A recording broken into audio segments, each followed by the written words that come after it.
राधा चिंतन करते, उनका खेल ही सेवा है, उनका खेल ही वही है, उनकी दिनचर्या ही वही है।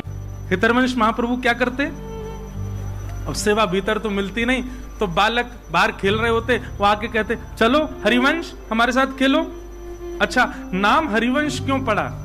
क्योंकि जब श्री इनके जो बड़े भैया थे नरसिंह आश्रम जी, जब इन्होंने कहा कि ठाकुर जी ने आज्ञा दी है कि तुम्हारे वंश में भगवान की वंशी ही प्रकट होंगी पुत्र रूप धारण करके, याद रहे तुम्हारा वंश वर्धन होने वाला नहीं था, हरि ने वंश बढ़ाया है, इसलिए अपने बालक का नाम हरिवंश रखना।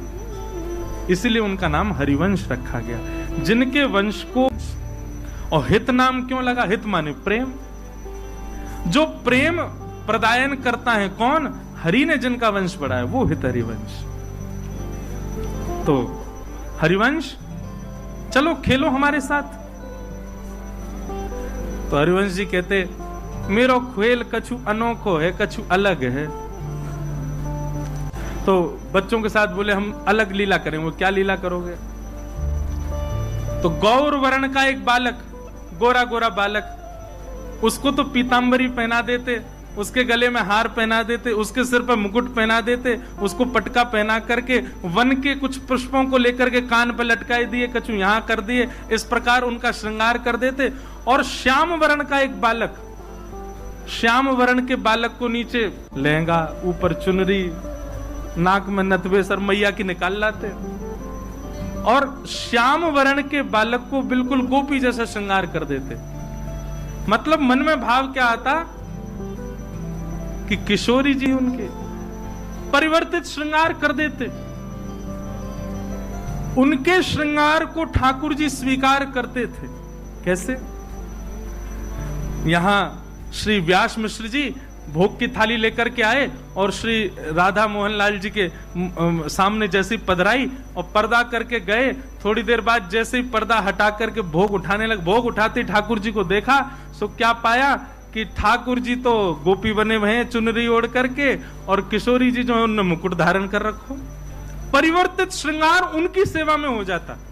व्यास मिश्र जी बोले मैंने तो सुबह श्रृंगार किया था, मुकुट तो मैंने ठाकुर जी को धराया, ये ठाकुर जी चुनरी ओढ़ के काहे को बैठे हैं, और ये किशोरी जी मुकुट धारण करके बैठी हैं। श्रृंगार परिवर्तित कर दिया, दोबारा से ठीक किया। पता नहीं कहां दिमाग रहता, आजकल बुढ़ापा आ गया है। श्रृंगार व्यवस्थित करके और अनवसर का समय करके, और जैसे ही गए वापस, थोड़ी देर बाद लौट करके जब आए और जैसे पर्दा पुनः खोला तो फिर से क्या पाया, ठाकुर जी ने फिर से चुनरी पहन ली, किशोरी जी ने फिर से मुकुट धारण कर लिया, फिर से श्रृंगार परिवर्तित है क्यों? व्यास मिश्र जी बोले जी हो क्या रहा है, ये लाल जी कैसी लीला कर रहे हैं? तभी आपकी दृष्टि बाहर गई और बाहर खिड़की से झांक करके आपने देखा तो हरिवंश जी अपने कुछ मित्रों के साथ क्रीड़ा कर रहे हैं। और तभी उन्होंने क्या देखा, एक श्याम वर्ण का बालक वो तो चुनरी पहन करके घूम रहा है, और गौर वर्ण का बालक वो मुकुट पहन करके घूम रहा है, वो ठाकुर जी की तरफ भ्रमण कर रहा है।